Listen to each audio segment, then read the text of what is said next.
Hi, good morning, ladies. How are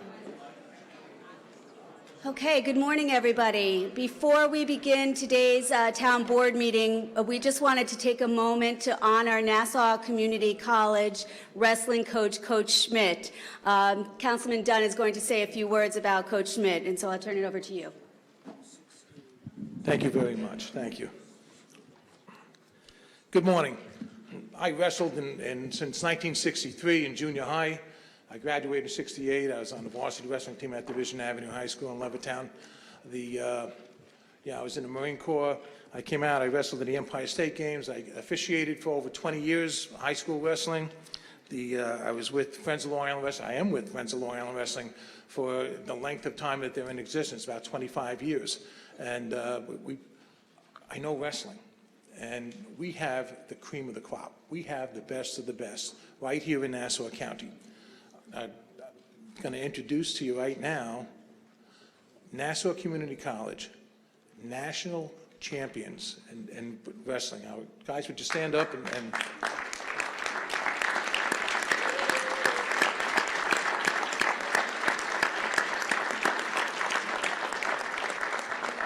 wouldn't want to mess with any of them. Thank you, guys. And it doesn't come by accident. Can you guys come down? Bring them up. Yeah. Would you guys come up and stand behind us? That's a great idea. And would the council people come down too and join me? National champions. It doesn't happen that often. But let me tell you something.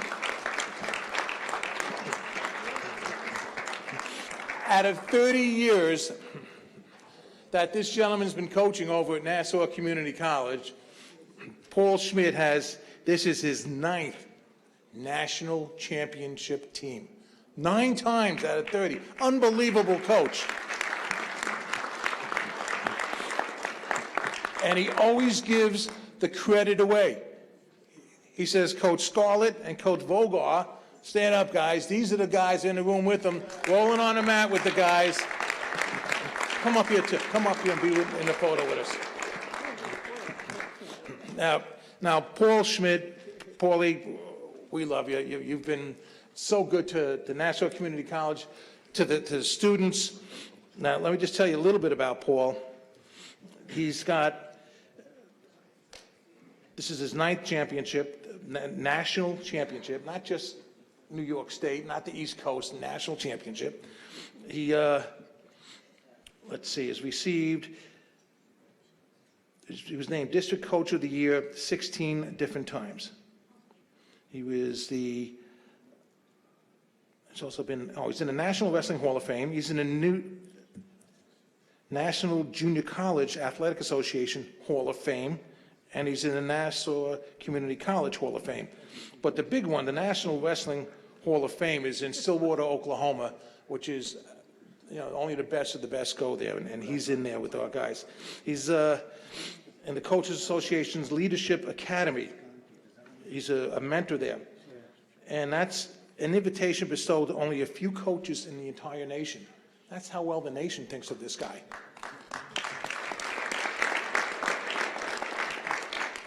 Nicest guy you want to meet. Tough as nails. When he wrestled, he did 1,000 push-ups a day, 100 at a time. I had to do 20 at a time to get to 100 in a day. He did 100 at a time. Guy's unbelievable. Your dedication to the guys on the mat and off the mat has been incredible. The district, my district, and Erin, we share Wantor, and that's where Coach is from Wantor, and that's why I have the center stage 1 and 2. I know wrestling, and these guys know wrestling far better than I could ever know it. I want my grandsons to be coached by these guys. Hopefully they'll grow up soon enough to be mentored by these guys. But I'm taking a lot of our time. I know we have a lot of work to do today, but I want to do a presentation to Paul on behalf of the men and women from the town of Hempstead. Would you mind presenting this to him? And if we'd step up front, Paul, would you step up front too? And we're going to... This isn't a WWF. Well, it's just as cool.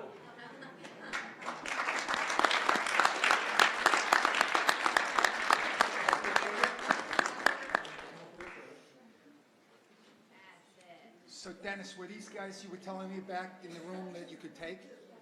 Yeah, right. Dennis, you were telling me you could take these guys in the back room. In the old days, not even then.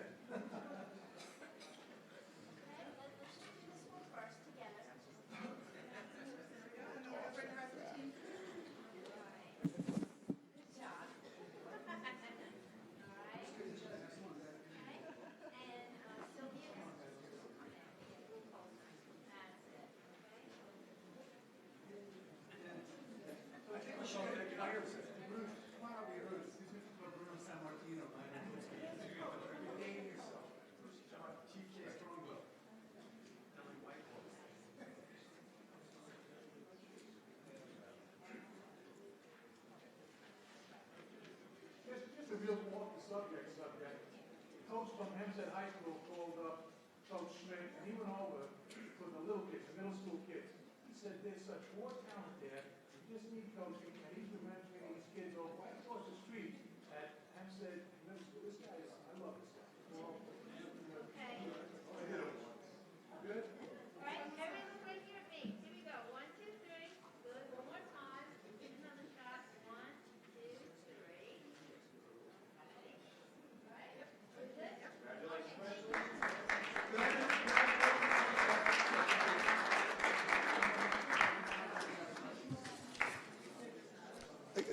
Guys, come here for a second. I mean, I just need 2 minutes of your time. The young men, Bogar Oh, God. and Ty, He's talking I'm more very humble, and thank you so much for honoring Nassau Community College. It's been, the college has done wonderful things for so many of us, including myself. They give me an opportunity to be here to talk to everybody here, and I really appreciate the time. But I mean, I get a lot of the accolades, and I would not be getting it if it wasn't for the group here, right here. We left about 10 of the students home. When I'm saying students, the GPA average of my wrestling team was a 3.25. We had 12 academic All-Americans, and there are 3 of them here right now. Jonathan, Antonio, and Jordan were academic All-Americans. Michael and Jonathan were wrestling All-Americans also, and which is a very hard, it's very, very difficult to become a wrestling All-American at any level. And without my coaching staff, believe me when I tell you, I have the best coaching staff. They make my life so easy. Just come to practice, and I have Tyshawn Scarlett's a Nassau Community College graduate. He's in a doctoral program right now at St. John's University. He's got 2 master's degrees and came through the system. And we have Vogar. Vogar, come here for a second. I'm not sure if many of you have ever seen an Olympian in real life. He won the bronze medal in the Olympics. He's been to 2 Olympics. He's a 2-time world champion. So that's the reason why I'm standing here right now, is because of the help and the teamwork of everybody. And thank you so much for honoring Nassau Community College and the wrestling program. Thank you again. Take this with you. God bless you. And thanks to Dennis, he's the best. All right. Thank you so much. Okay.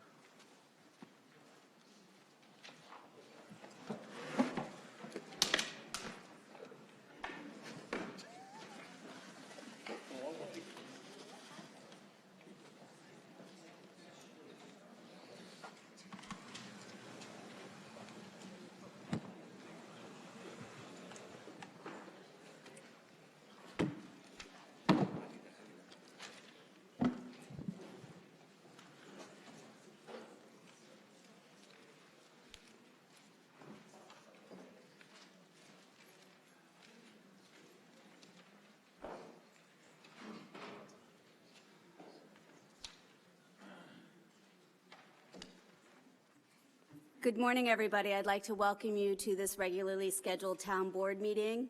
For those of you who have never attended a town board meeting before, first we will have public hearings followed by an administrative calendar. No, we do that after. There are meeting agendas available in the rear of the pavilion. If you wish to be heard on any of these matters, please fill out a slip, which you can obtain from one of our public safety officers, and give it to the public safety officer so you can be called. After the meeting is adjourned, we will follow our tradition of remaining in session to hear any residents that would like to address the board on any other matters. Madam Clerk, will you please call the roll? Yes. Good morning, everyone. Councilman Ambrosino. Here. Councilman Blakeman. Here. Councilman Diaz-Bizito. Here. Councilman Dunn. Here. Senior Councilwoman Gooseby. Here. And Supervisor Gillen. Here.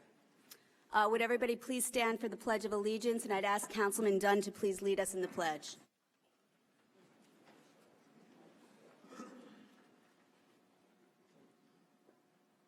Please join me. I pledge allegiance To the flag of the United States of America and to the republic for which it stands, one nation, under God, indivisible, with liberty and justice for all.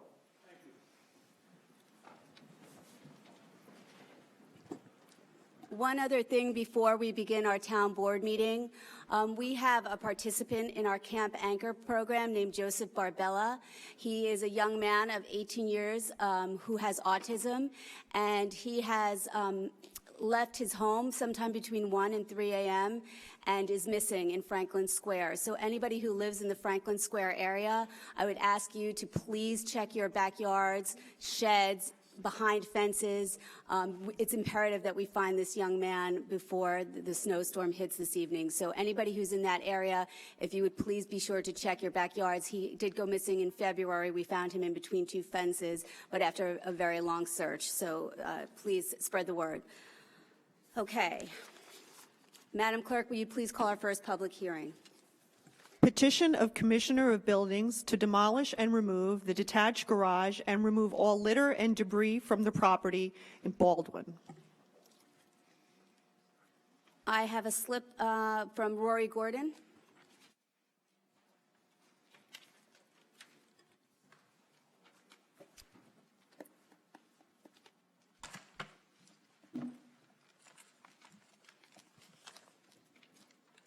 Hi, Rory Gordon, Hop Hog, New York.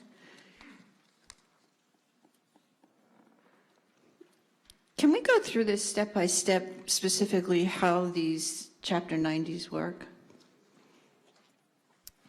Commissioner?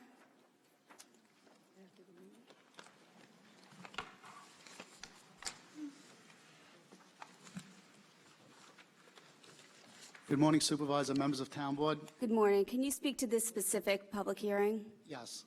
We received a complaint about this property on July 25th, 2017, about a garage in disrepair.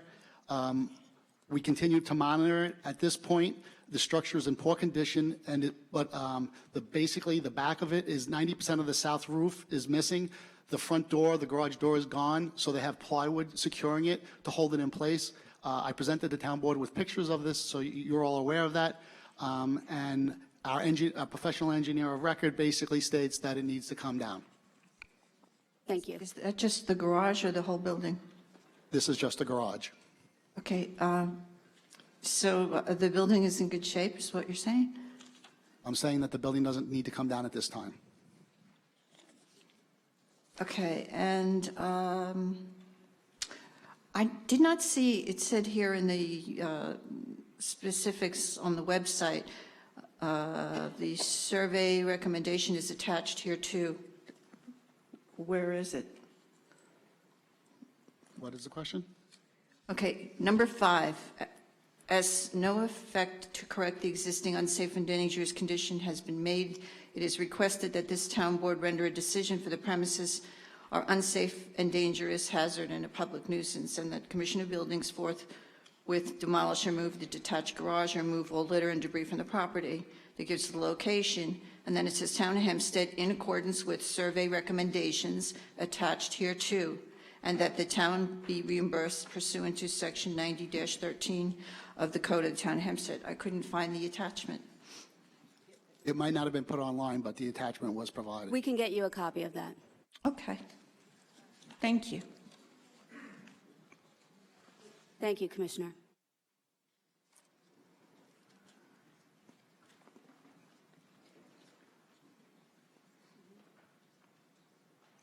Do you want me to speak on the rest of the things that were on there?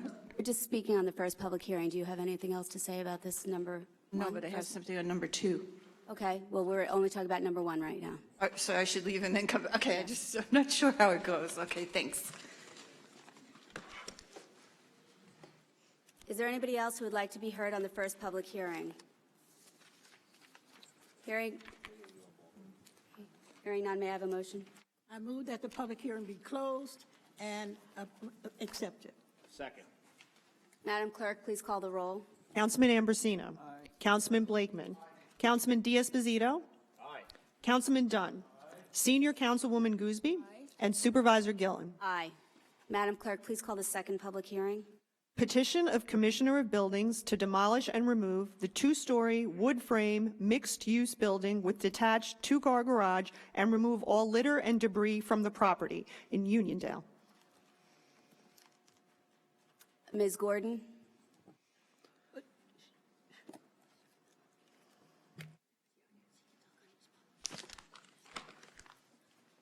Roy Gordon, Hauppauge, New York. It has to go, I've been there, so.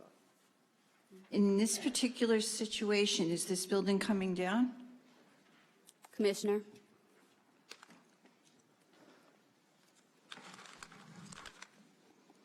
Good morning, Supervisor, members of Town Board. Yes, this would be to take this building down. And Supervisor, I'd like to tell you, I did visit this area. It needs to have been down a year ago. Thank you, Senior Councilwoman. I would not disagree with you. I visited it as well. Thank you. Can you tell me approximately how many Chapter 90s where the buildings come down a year? We can get you this information. Right now, we're only addressing public hearing number 2. But we'd be Okay. happy to provide you with that information after the board meeting. Okay, and who's going to supply me with that information? You can speak to Matt Hines, who's waving his hand right over there, and we'll work together to try to get you what information you need. Okay.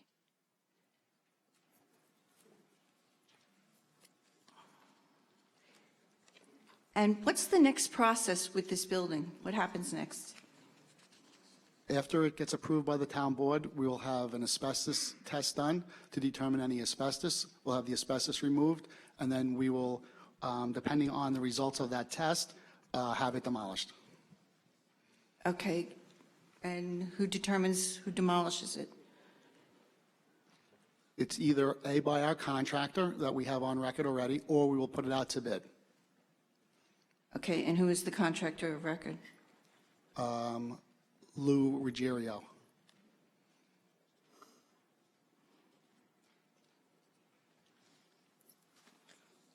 Okay, thank you. Thank you. I also have Kara Miradal Stein. Oh, okay. Is there anybody else who wishes to be heard on public hearing number 2? Hearing none, may I have a motion? Supervisor, I move that the public hearing be closed and we accept this nomination, this proposal. Madam Clerk, please call the roll. Councilman Ambrosino. Councilman Blakeman. Councilman Diaz-Bazito. Councilman Dunn. Senior Councilwoman Gooseby. Supervisor Gillen. Aye. Madam Clerk, please call the next public hearing. Petition of Commissioner of Buildings to demolish and remove the 1.5-story wood frame, 1-family dwelling with attached garage and remove all litter and debris from the property in West Hempstead. Okay, Kara Miradal Stein.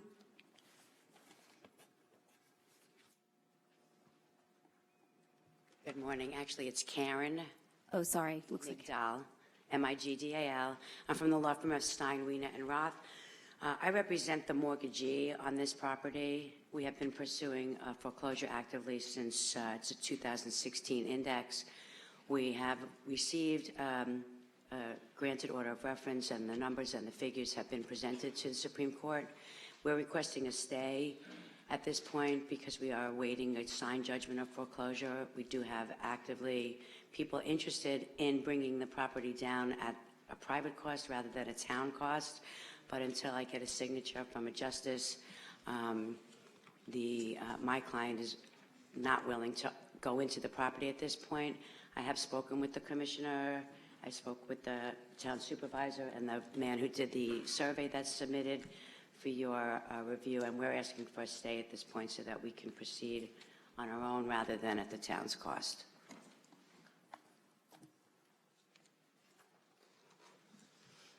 Supervisor, members of the town board, my recommendation is we proceed with the hearing today, and we will give her time to work on this. This way, in case it falls through, we have the ability to take care of it. I agree. I would recommend that we approve the measure, but you can work with our Department of Buildings Commissioner, and he'll give you time you need to address the situation. Thank you. Reasonable time. Reasonable time. Thank you. Is there anybody else who wishes to be heard on this item? This is good to go.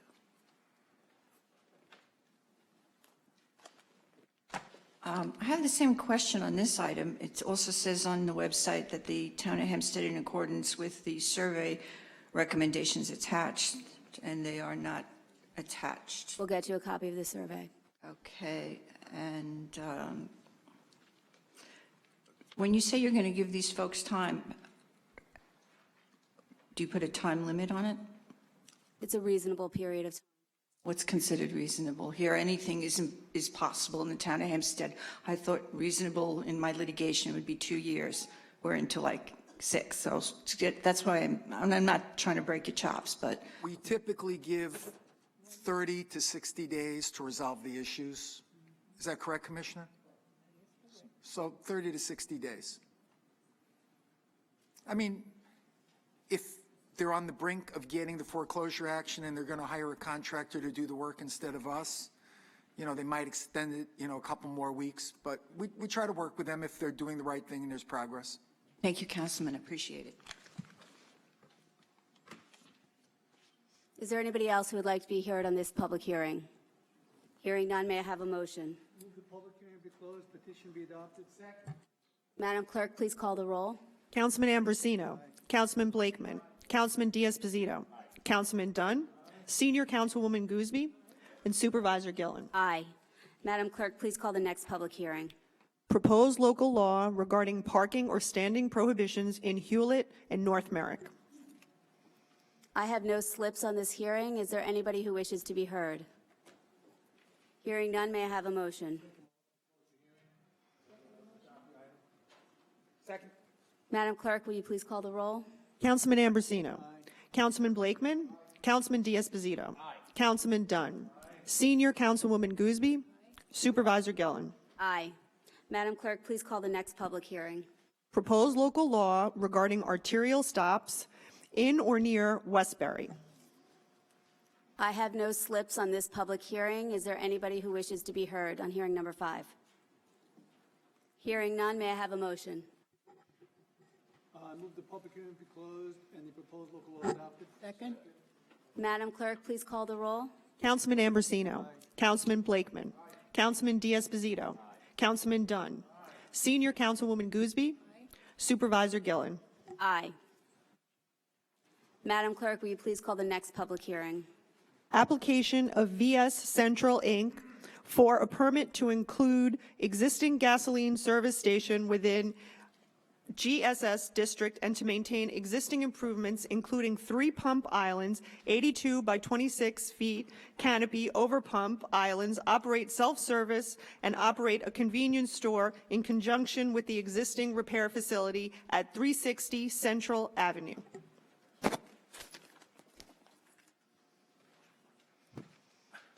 Morning, Supervisor.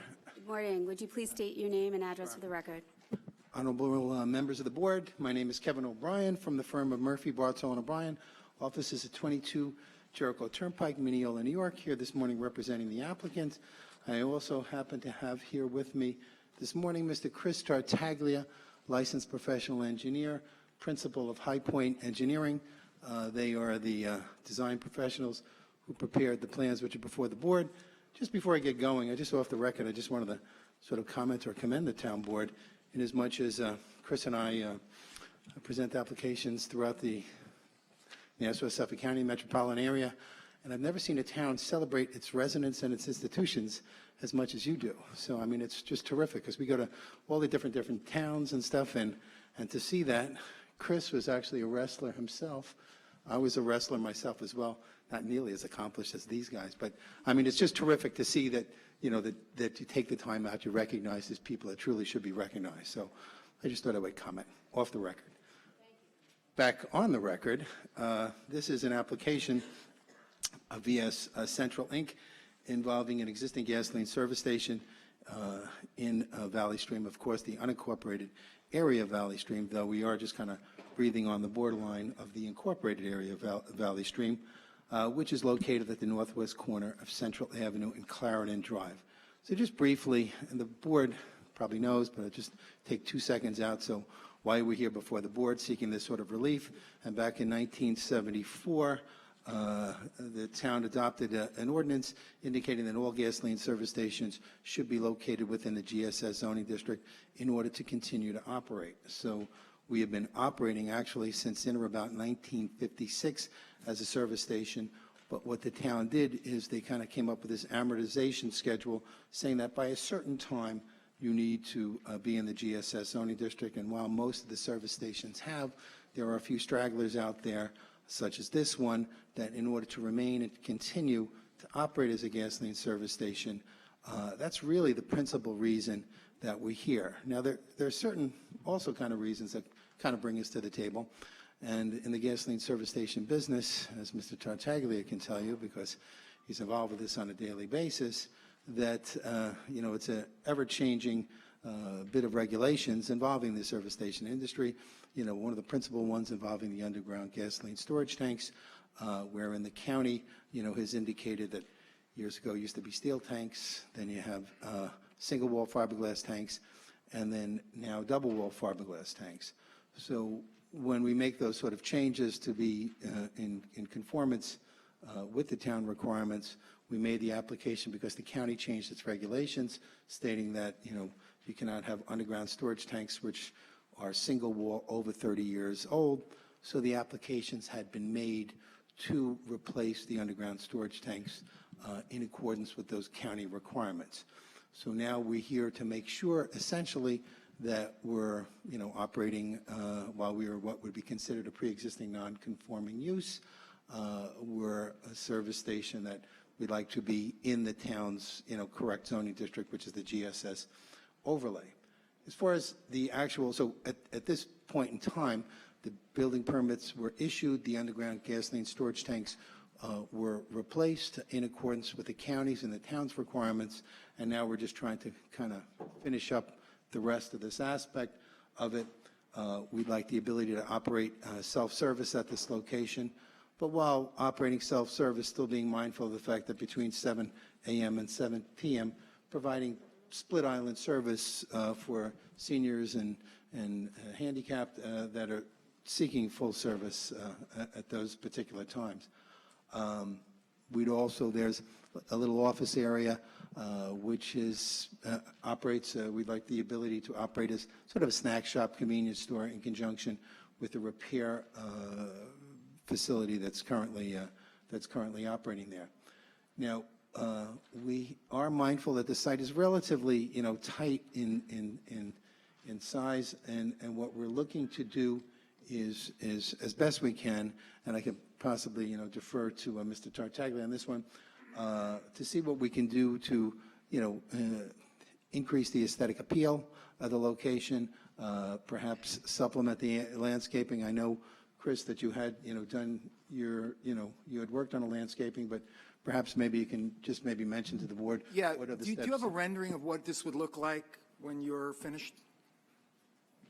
Yes, Councilman Blakeman. For the record, Chris Tartaglia from High Point Engineering, appearing on behalf of the applicant.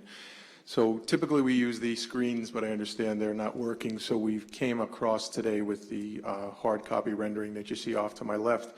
But as Kevin alluded to, I think we've probably offered up here, with full disclosure, the bare minimum, and I think there's probably some things that we could do to really enhance this site. You're lucky Gary Ude still isn't here. Indeed, and I remember those days. So let's talk about it for 1 second.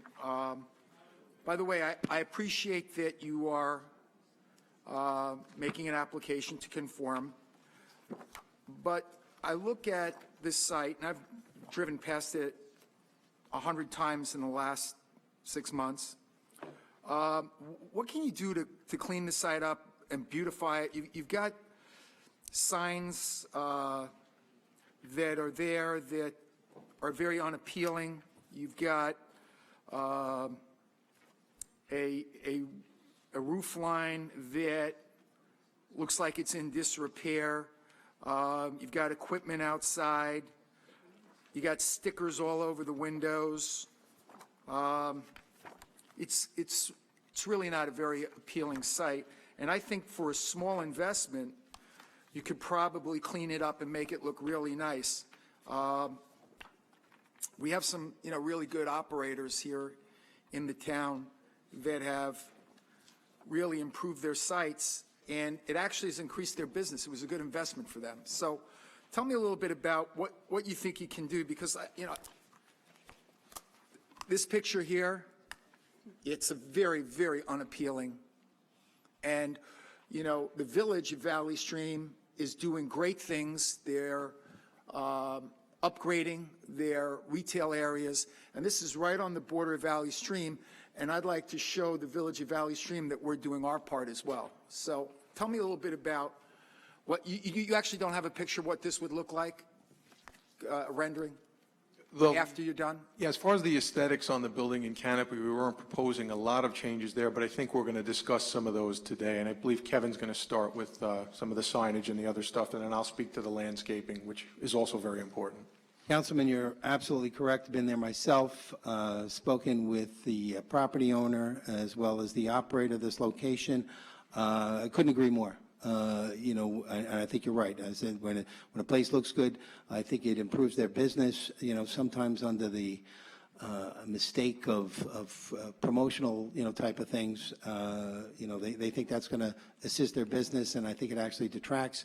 I had instructed, and I think there were some operational issues, quite frankly, over there that on an operational end, I took a look at it myself, saw exactly what you saw. Have been to the site, like you've indicated numerous times.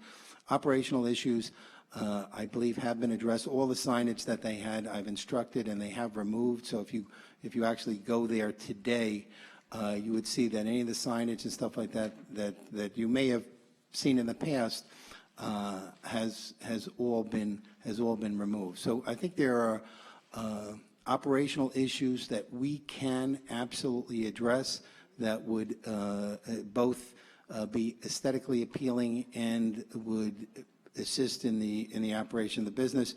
But I don't think that that's enough, quite frankly. I think that you need to do some solid sort of organic changes. I mean, one of the things that I noticed myself, the asphalt over there. The asphalt is just in poor shape. Now, no matter how much you sweep or you clean, or that's not enough. So so there's certain construction Are they going to maintain the repair shop?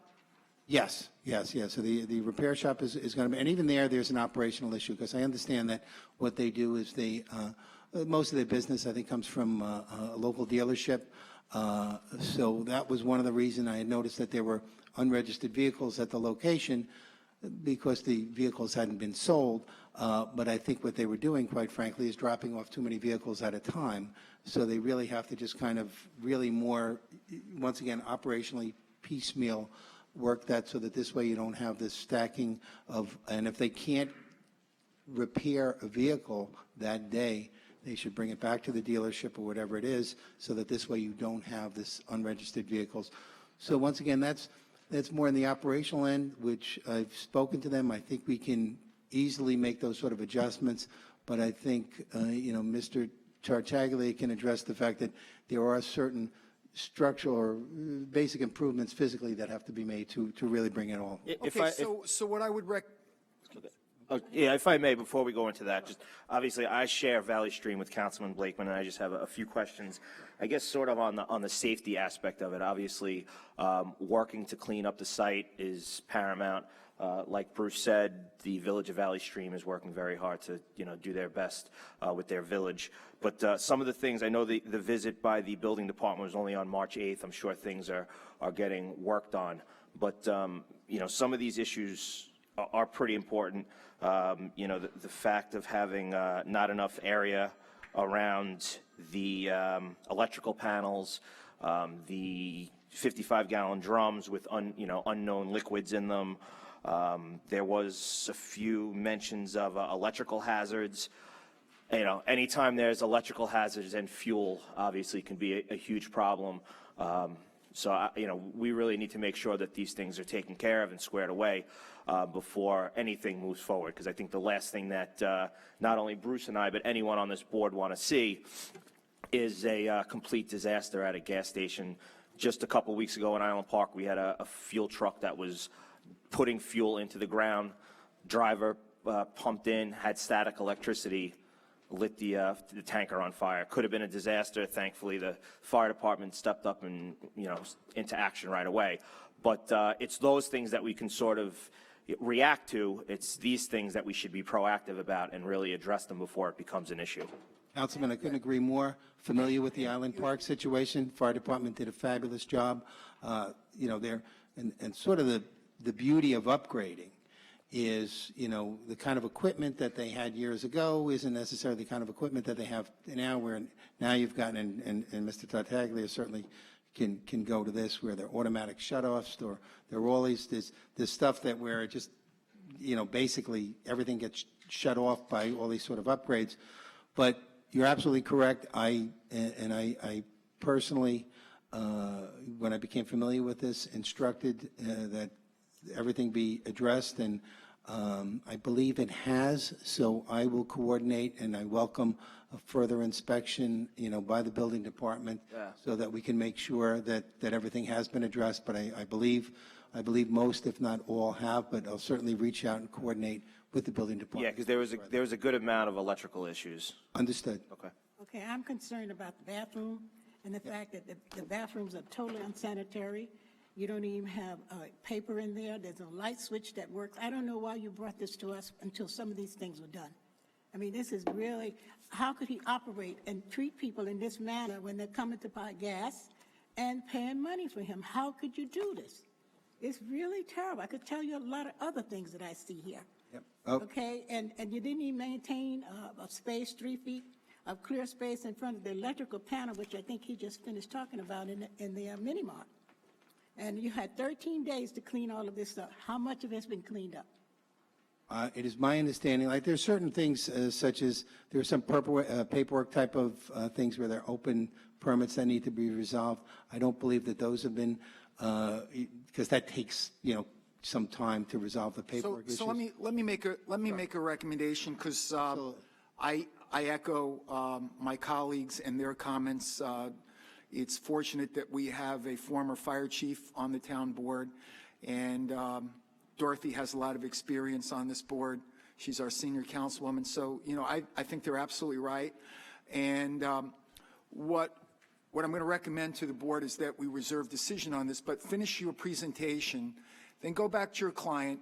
We'd like to see the health and safety issues addressed.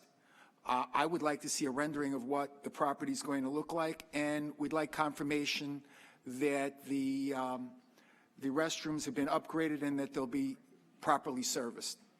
Okay? But finish for the record anything you need to put on the record. Absolutely, and I agree, and like I said, I'll coordinate with the building department, because I'd like this addressed myself and to have a further inspection to make sure that everything has been addressed. So I guess with that in mind, I'll just defer to Mr. Tartaglia on some of the physical improvements, and then reserve if I need to respond to any interested observers. One other thing I'd like to know, are you going to do anything about the cement that's surrounding, that's all broken and it looks terrible? What are you going to do about that? I agree, and I've instructed in connection with that. Similarly, like I said, you have the asphalt. So these are all, there are operational issues, but there are physical issues, and those physical issues would be addressed as well. And don't forget the flowers and some plants. Absolutely. So along those lines, Councilwoman Gooseby, starting with your comments first, with regard to the flowers and the plants, I mean, that's where, as the site engineer, we can make a very big difference. And as I mentioned at the outset of my presentation, I think we've come across perhaps with the minimal amount. I think we can do a lot better job But what we're going to propose is what we propose on most of our sites with some of those, other operators that were mentioned earlier, where really any part of the site that's not used for parking or a building or another necessary structure, we're going to make green. In this particular location, the area behind the building, we were just providing a minimal code-required 6-foot wide landscape area. I don't see a reason why we can't landscape that entire back area. All right, it's behind the building, maybe it's not seen so much, but we do have a residence just to our border, and we believe that putting in some dense evergreens will provide the best buffering we can to those residents. Out front, we've provided a very small landscape area in this corner. I believe we can enhance that, perhaps double or triple the size of that along Central, and then also on the opposite end, I believe we have maybe 10 or 15 feet that we can do a semicircular landscaped area there as well. Not only does that help to beautify the site, provide a place for plants and flowers, but it also helps directionalize and control traffic. So that's definitely some place where we can put a better foot forward with this application. With regard to the softening of the aesthetics on the building, I have a black and white copy of the building elevations here, and it's just stark brick with a very basic shingled roof. There's some very sort of simple treatments we can give to this building, replacing the roofing tiles with something a little more residential in character, maybe providing some kind of hardy board or planking along the front of that building to give it a more soft look. Those are relatively low cost but high impact items that we can do to the aesthetics of this building to make it not look as rough, if I can use that vernacular, as it looks today. So I believe we'll bring back something a lot nicer in terms of colored renderings and how we're going to improve this place. As Kevin mentioned, all the superfluous signs and unnecessary advertisements, if they're not gone yet, Kevin and I will make sure the operator understands that they need to be gone. So by the time our building department comes back for their next inspection, all of this will be taken care of? That's correct. Like, it'll look like a new building, right? But And a nice We bathroom? can't make it look like a new building yet. But you will. Because we need the board's permission. But certainly those items that we can address, the bathrooms and the operational issues and the signage and stuff like that, absolutely, by all means. And like I said, I'll reach out to the building department and to code enforcement to coordinate a meeting to go over there and respond back, to the board to show you what we've done. You know our building department is very strict, so you better make sure it's right. Oh, absolutely. And I know that it's something that's been brought up in other applications when we remember, but I think that everyone on the board has been trying to, whenever an application comes in front, if there is empty space that could be filled, it's always nice to see a flagpole. Okay. We haven't considered that, but we certainly will. So now we Absolutely. know what we want. So if there's no further questions from the board, I would just respond to any interested observers that might be here, and then otherwise just come up with some brief concluding comments. So you will come back with an enhanced landscaping plan? Absolutely. Great. And enhanced clean building, too. Building too. Everything. I don't have any slips on this matter. Is there anybody who wishes to be heard? Supervisor, I move that we reserve decision. Oh, sorry. Did we have a slip? We have no slip.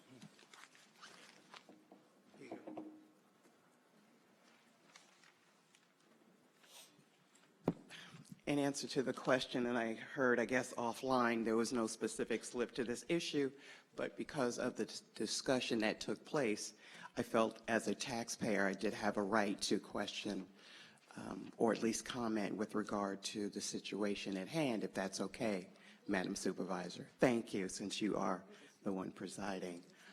First of all, my concern, Mita J. Meriday, Baldwin resident, for the record.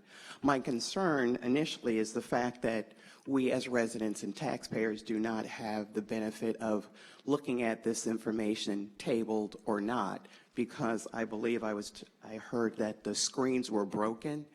Was that something that was known prior to the meeting and not addressed? The screens are down right now. Where is Commissioner Prim here? As of yesterday, and we tried to fix them, but they haven't been fixed yet. Okay, so there was no opportunity to bring in anything that was portable that would make it accessible for information? Well, they did. I'm sorry, I can barely see the colors, let alone what that structure is, and if there were no copies that were made as we did this. Well, I think that your comments are completely accurate. That's why I asked for a rendering. I want to see what it looks like. So, I think you're right. I think we got to get to the bottom of why the screens are down. It seems like they've been on and off for a year. And it's supposed to be a relatively new system. So I think your points are well taken. I appreciate that. Secondly, I do agree and I appreciate that this issue was going to be tabled since there were so many questions as the presentation was going on that I was writing down as to why these issues had not been addressed before it was brought to this body, as well as those of us who have to sit here. So I am hoping that there will be the oversight and the follow-up before this discussion takes place at a later date when many of us will probably not be here and we will actually read about this being accepted in the newspaper. So again, I'm hoping that the due diligence that is necessary takes place. My concern, as we're talking about yet another gas station extended facility when we have major businesses, including from what I believe a Stop and Shop in Hempstead that is set to close. I mean, that's detrimental to the residents in that community. So I'm really concerned as to what the town of Hempstead is actually doing from an economic development standpoint when the majority of the issues on this particular calendar have to do with demolitions of homes and properties that are costing us and it's not benefiting us from the tax base. So I just wanted to make note of, again, the concern of the equipment that is supposed to be essential for those of us as residents and taxpayers to be involved and fully engaged in the distribution of our tax dollars, to have all reasonable access to the information. Because like I said, even sitting here, I can't see what that's all about, and residents are concerned. And to hear that there was a fire that involved a fueling truck when you live in a community that has now 6 7-Elevens along one strip, and we've got businesses that are closing on a regular basis, that really gets to be very detrimental because, again, had something happened and we are priming ourselves to those types of disasters, I'm just hoping we don't have the same news crew standing in front of all of you acting like you didn't know how this could have been avoided. Thank you. Thank you, Ms. Meriday. Is there anybody else who would like to be heard on this hearing? Yes, Supervisor, I move that. Councilman, if I can, I just want to clarify, make sure everyone understands. The fuel tanker fire was not at this location. It was at a location in Island Park, just so. And I'd like to say I live in the village of Hempstead, so certainly I'm very concerned with the Stop and Shop leaving. It is in a village. We do not have anything to do as far as economical issues and so forth in the village, but I do, as it is in my district, I am working with the mayor and others to try to resolve this issue. So I thank you for thinking of us, because there are many of us. This is the only main supermarket that we have, and we certainly do not want to lose it. And just to just quickly address, so any revisions and the landscape revisions as well as the elevational drawings, they'll be filed with the town clerk's office, so they will be available to the public for viewing. So anybody wants to see that, it'll be on file with the town clerk's office. Thank you. Supervisor, I move that the hearing be closed and that we reserve decision. Madam Clerk, will you please call the roll? Councilman Blakeman, Councilman Diaz-Bazito, Councilman Dunn, Senior Councilwoman Gooseby, Supervisor Gillen. Aye. Thank you so much. Have a nice day. Thank you. That concludes our public hearings. We will now move on to administrative calendar. Madam Clerk, please call the administrative calendar. Supervisor, on the administrative calendar this morning, we have items 7 through 39. Are there any council members who would like to sever any of the items on the administrative calendar? Okay. Yes, I will sever. Okay, I make a motion that we move the administrative calendar, and I wish to. I want to get to it. Okay. Who's seconding? Second? Okay. And now I want to table 12 and 26. 17 and 26, I'm sorry. 16 and 26. Second. May I have a vote on the tabling of items number 16 And 26. And 26. and 26? Councilman Ambrosino? Councilman Blakeman? Aye. Councilman Diaz-Bazito? Councilman Dunn? Senior Councilwoman Gooseby? Aye. Supervisor Gillen? I vote no because I do not think that item number 26 should be canceled or tabled, rather. This is the appointment of Jack Mikett to the IDA board. There has been a vacancy on the IDA board for some time. I provided the council with a copy of Mr. Mackett's resume. I did not receive one. It did not come to me. I don't know who he is, and I have not interviewed him. I circulated it in February of this year, and I don't know why we have to table this further. Mr. Mikett is here. If anybody would like to ask him any questions, we could maybe go into executive I'm not doing session, that. You can do it the next and you could ask him any questions that you have. I'll do it, but, we can bring him. I move that we table it because I really need to know who he is. It is extremely important to me that we have the right person on the IDA board because the village of Hempstead has more pilots in it than any place in the whole state of New York. In addition to the fact that what happened in Valley Stream, I want to make sure, I don't know if there's some board he's being appointed to. I have no idea who it was. You did not discuss it with me, and I have not seen his resume. I wasn't going to sell that, but you're forcing me to do it. It was on the calendar. I did circulate the resume. As you can see, we had an issue that you spoke on just this week, Senior Councilwoman, about a laundromat that got IDA benefits and was not actually doing the right thing by the workers and delivering the benefits that they were required to deliver pursuant to the pilot that they received. That's why I feel it's very important to have the voice of labor on our IDA board. I agree with you. I have nothing against it, but I still want to read his resume. So I vote no. That's it. I vote yes.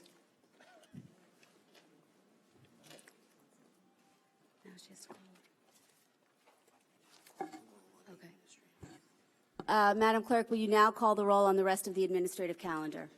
Councilman Ambrosino? Councilman Blakeman? Councilman Diaz-Bazito? Councilman Dunn? Senior Councilwoman Gooseby? Aye. And Supervisor Gillen? Your vote. I withdraw the motion on the administrative calendar because we do have some slips that I did not see before we called the calendar. So I withdraw that motion, and now I will call up Felix Procacci.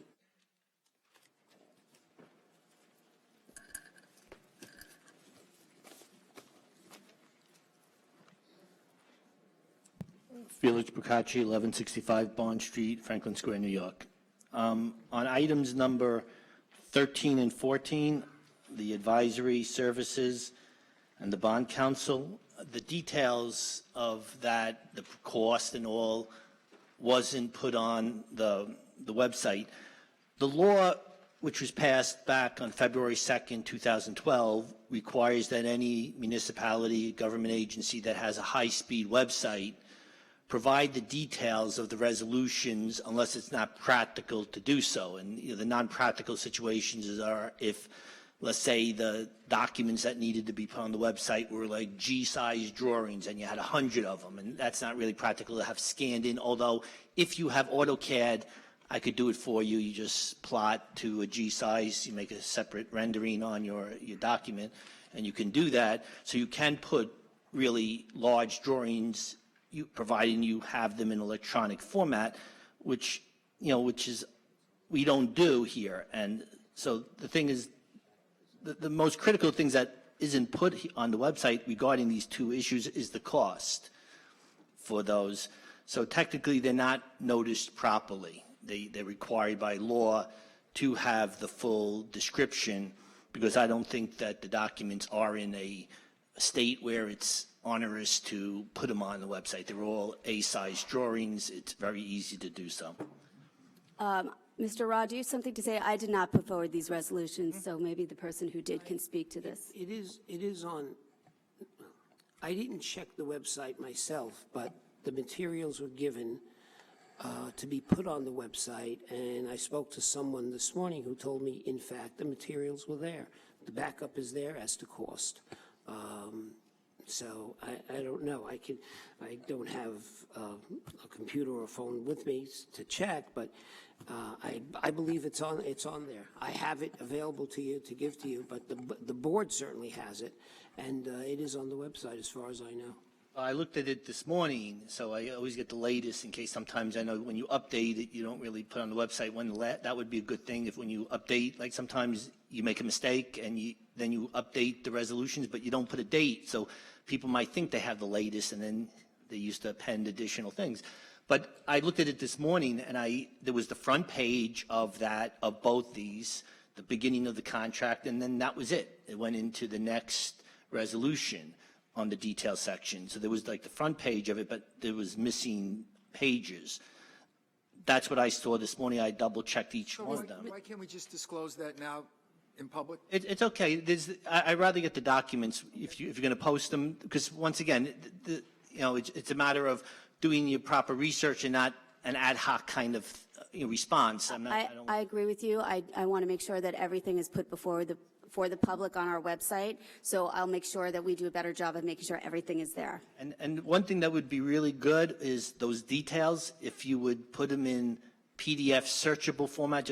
I'm not sure why they're scanned in as opposed to just, it's very easy if you have a word processor, you just plot to PDF and then the document is searchable. Right now, what I do every town board meeting is I make it PDF searchable. I have a program that does it. So if you go to my site and you look for this, you could find it because it's PDF searchable. Yours is pictures, so we are making changes and upgrades to our clerk and our resolution system. So going forward, that's something we would do. But if you want to share your comments afterwards, you can speak to Matt Hines, and we'll take your comments and any suggestions that you have. Okay. On the number 20, the groundwater monitoring wells, I know we have litigation against the Navy regarding this. I just posted a meeting regarding what's going on in Garden City regarding that. They had groundwater contamination from Roosevelt Field. I sent you the video they had a special meeting, I think the EPA was there. I'm not sure why we are, why we're pursuing litigation when I understand the rules are that, at least in Garden City, the government is going to pay, the U.S. government is going to pay 90% of the cleanup, and the DEC from New York State is going to pay 10%. Meanwhile, we're doing litigation against the Navy and a number of other companies. When I asked about this back in 2016, we never sat down with them. You could watch the video it was sometime in June, I believe. We never sat down with the potential defendants in the lawsuit and see if we could come to a negotiated settlement, because I download all the documents from PACER. We're spending tens of thousands of dollars on this litigation. Maybe we could come to an amicable settlement, because I don't think the government is adverse to cleaning up groundwater contamination. They're doing it in Garden City. It's going to be $14 million they're estimating. They don't know for sure. They just had the monitoring wells in for several years, and now they're going to be doing, they presented a plan on how they're going to do the cleanup based on the results of the monitoring. Why we're engaging litigation when we didn't even sit down and have substantive meetings, and if they're then adverse to helping it all, then you go to litigation. But that should be the last resort, not the first resort. And from the questioning I asked the board back in 2016, seems like it was the first resort. We sent a letter, we got a negative response, we went right to litigation, and it's just a waste of taxpayer money, And just one more thing, give me just a couple of seconds. Stephen Lester, he's on the calendar on number 30. What's his purpose? Steve Lester is the counsel to the minority. He's the attorney for Senior Councilwoman Gooseby. So it's kind of late. Usually renew him in December. Now you're just renewing that contract now? Is that what it is, the same? Contract's being amended today. Okay. Anyway, okay, thank you. Mita Meriday?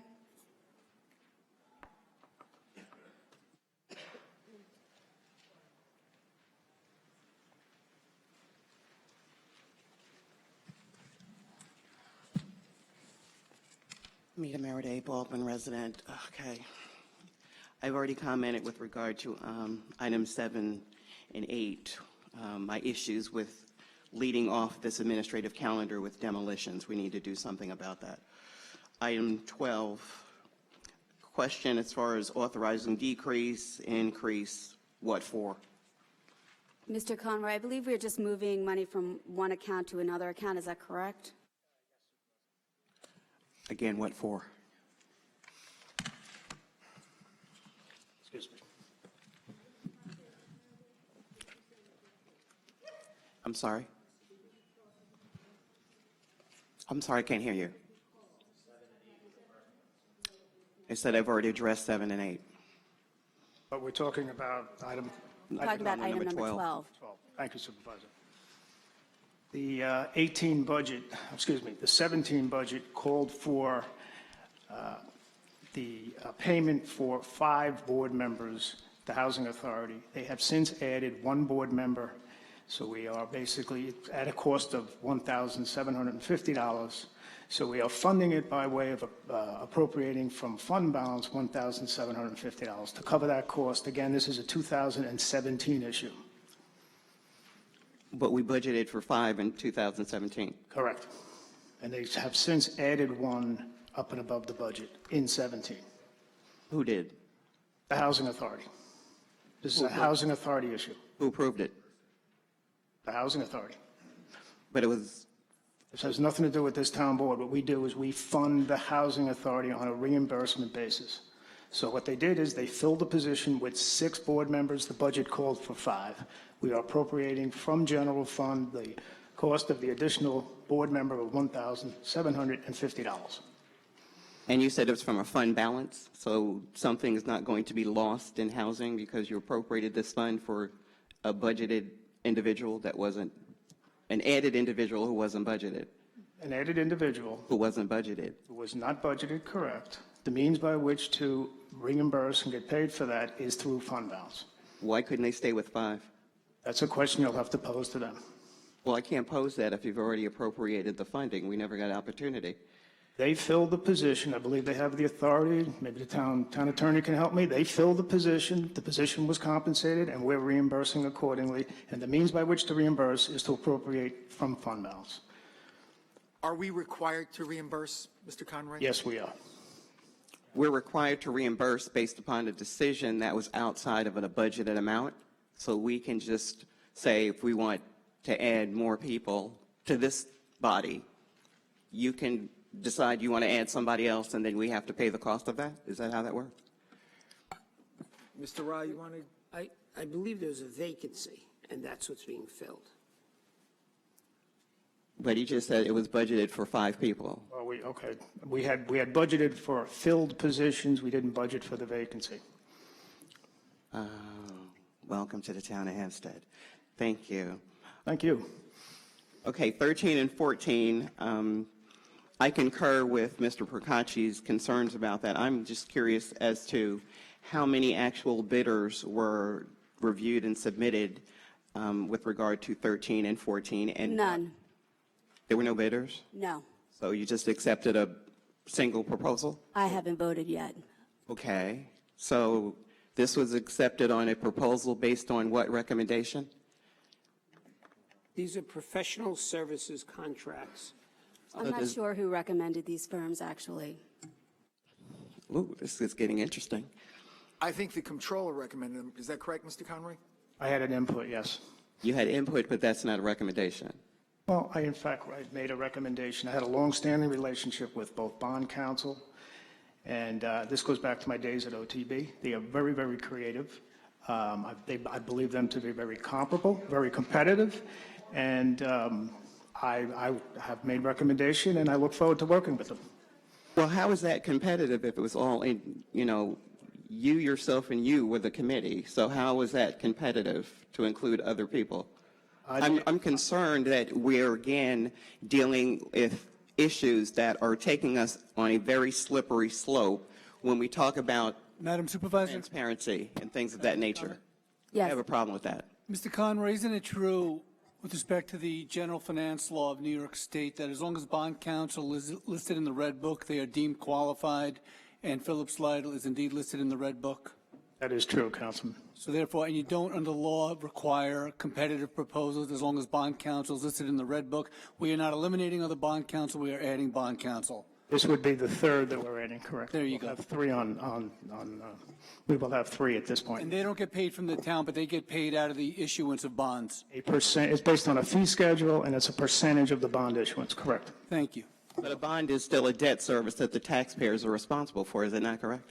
The debt service over time is paid from the taxpayers. However, bond counsel is not, they don't bill the town hourly, they are paid per transaction, and we are not eliminating bond counsel. There's no need to do an RFP with bond counsel as long as they're listed in the Red Book. That was my point.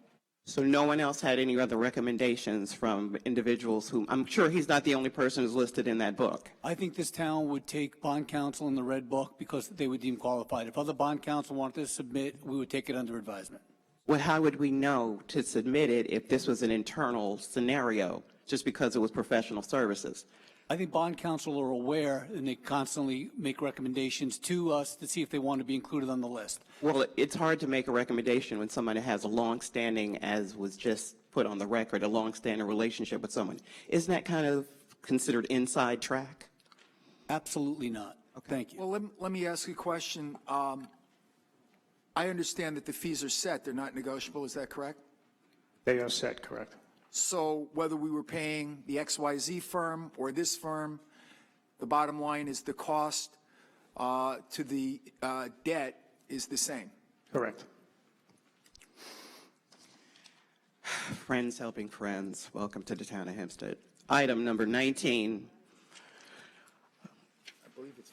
My concern again, and I restate it because for me, whether it's one store in one particular village or not, it still impacts all of us as residents. And I am concerned that there's this resolution approving this site plan for this Whole Foods marketplace in a location that, from what I understand, is more industrial. And I would hope that the town as well as the county will join in working with the village of Hempstead, because that Stop and Shop facility is not a location just utilized by residents in the village of Hempstead. The proximity for those residents and being the only location, I think it is something that we need to take quite seriously.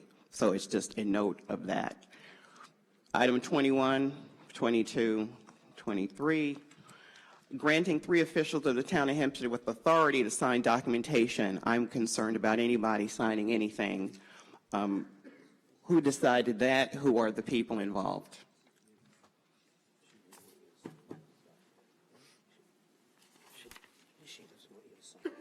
New York State, these are New York State grants. New York State requires at least 2 signatures on bond applications, and that's what this is about. Who are they? Who are the 3? One is nay, yes? Well, for which one? Item 21. 21, if I serve off memory from reading the resolutions, 21 would be the supervisor, the commissioner of parks, and the council to the parks commissioner, That's correct. which I believe has always been the case and is obviously being changed because of the administration, the new parks commissioner. So it's just a change of name, not necessarily the category? Okay, well, I think the documentation, again, for the public should be made a little bit more clear. I appreciate that. 22, authorizing the execution of the application for funding. Again, my concern always has to do with regard to funding and any projects that incorporate the community and funding outside of this jurisdiction and these taxpayers. The project management is a concern for me, and the outreach.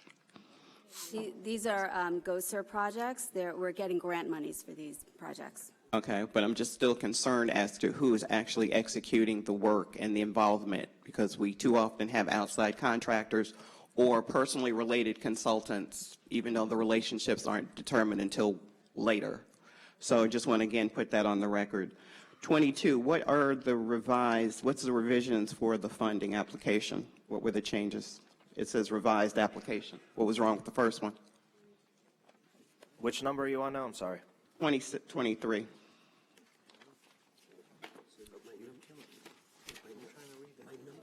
Commissioner, please, thank you. Mr. Conroy, would you let the commissioner speak? Thank you. Always a pleasure. How you doing? Good. It's an increase in funding that we received for that project, so it's good news. Okay, good news for whom? So you're talking about 22? 22 was the East Baldwin. It's various road raises that are happening in the East Baldwin area, particularly Jackson Street, Van Buren Street, Hayes, and Washington. So all of these areas during high tides, they face a lot of flooding, so there's road raises that are going to be happening on all these roads. And we received an additional $50,000. We had $2.1 million. This is an additional $50,000 that's going to go towards those projects. Okay, and when those roads get raised and when flooding occurs, is that going to back into the other parts of the community? No. And lastly, about the pothole situation, because I see that the town of Oyster Bay has actually hired some experts to address the potholes. So are we doing anything about that? Yeah, actually, we're doing that same exact thing, but we're doing it in-house. And we already have it up and running, and we have it on the GIS system. And we've done it in-house. We went out, we've analyzed about half of the roads already that are already up on the GIS system. So we're not actually putting it out to a consultant like the town of Oyster Bay is. Here we're doing it in-house. Okay, well, I appreciate the fact you're doing it in-house, but we'd just like to see it in the community because we have a lot of residents who are, their cars are getting messed up. So I kind of see why we're getting so many repair stations out here. We have terrible town roads, so hopefully we can get it fixed. Yes. Thank you.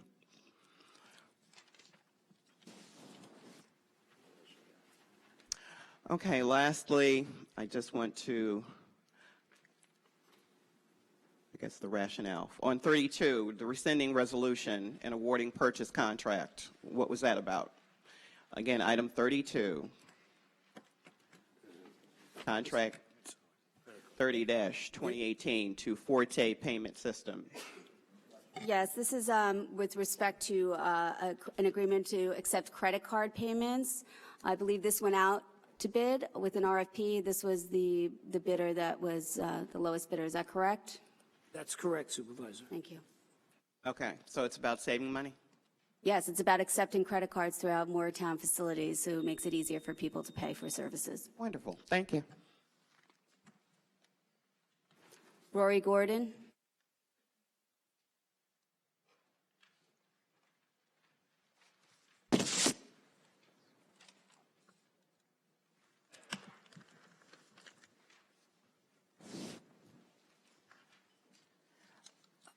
Rory Gordon, Hop Hog, New York. On number 7, does the building department maintain a master list of Chapter 90s? We can get you that meeting, that information after the meeting. Is there anything in particular about item number 7 that you wish to address?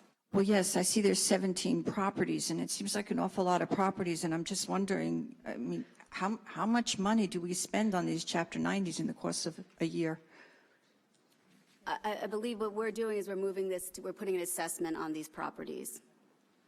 When you say an assessment? No, they're getting boarded up. Yeah, basically, when there is a public safety issue regarding a structure, rather than wait for someone to be injured, the town comes in with a resolution to demolish or repair, and then the cost of doing that is assessed to the property owner, and the property owner eventually has to reimburse the town. Okay. On number 8, what happened in this situation? Can somebody explain that to me? The winning bidder withdrew their bid and declined to perform the services, so we went to the next lowest bidder. Is that right, Mr. Ra? Okay. On item number 2, earlier we talked about Lou Ruggiero has the contract. Why would there be a bid on this particular one? That's a contract that's bid.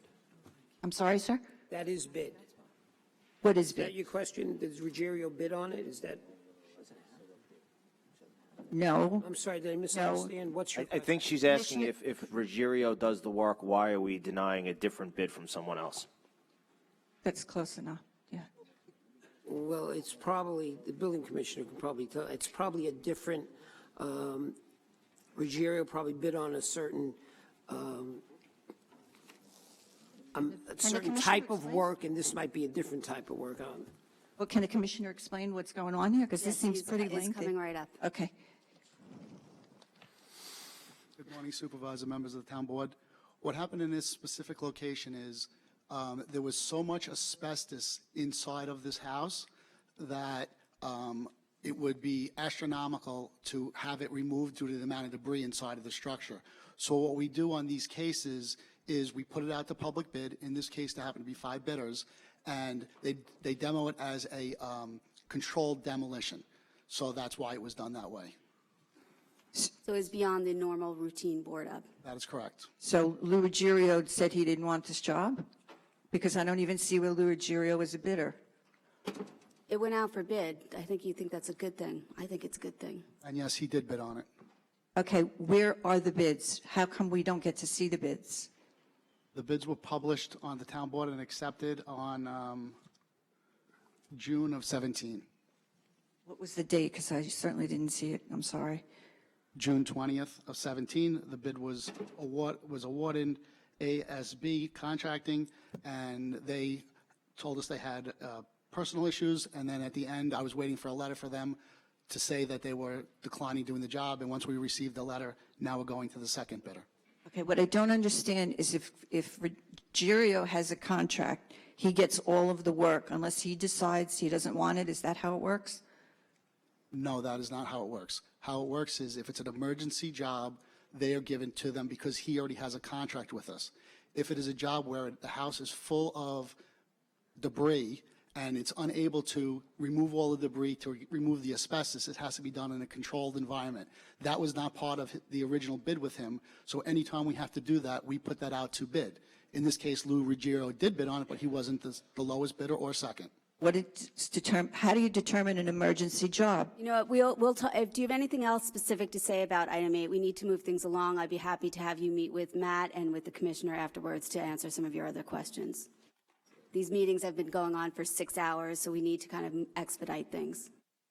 Well, I think it's interesting that millions of dollars are spent, millions, on these projects here, and they're given to people, and I don't know how This item went out for bid, Ms. Gordon, and it was awarded to the lowest bidder. But a lot of them don't. That's my point. And in addition, the money that's expended on this becomes a lien against the property, so the town is ultimately not out of pocket. Okay, on item number 30, thank you. On item number 30, what's the rate of pay for this person's legal services? $65,000. Okay. And that's like the most the person would get for the year, or is that a contract for $65,000? It's a contract for $65,000. So does he work full-time? I'm sorry, I don't He's understand how this. retained by Councilwoman Gooseby. Oh, okay, so he's a full-time. He's counsel to the minority on the board. Okay. And on number 33, Mr. Regina is going to be moved. What specifically is he going to be doing now? Mr. Regina is going to become counsel to the majority of the town board. So the counterpart to Mr. Lester is going to become Mr. Regina. I understand that was a vacancy that hadn't been filled, and it is being filled. It's being paid for out of the budget that is the funds that are allocated to the town board majority. So they have chosen to hire this attorney, Mr. Regina, to represent them. That's Mr. Regina that works in the Board of Zoning Appeal? Yes, he's resigning that position, and he's taking a new position as counsel to the town board majority. Is that all correct, Mr. Ra? That is correct, Supervisor. Who's taking his place? Not been determined yet. Too bad, he's very good at what he does. Okay, that's it, thanks. Thank you. John Guadageve?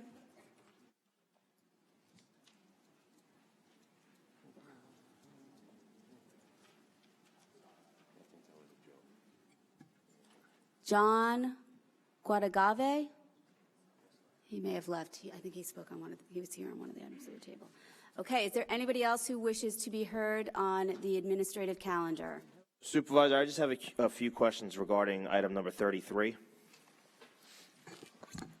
If I could just ask Mr. Salmon a couple of questions.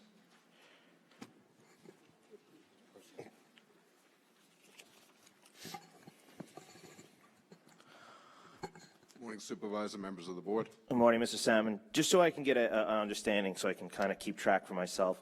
I know that the town of Hempstead is required yearly to hire, is it 30 people off the Tosner list? Yes, the eligible list. Okay. Have we hired anyone yet this year?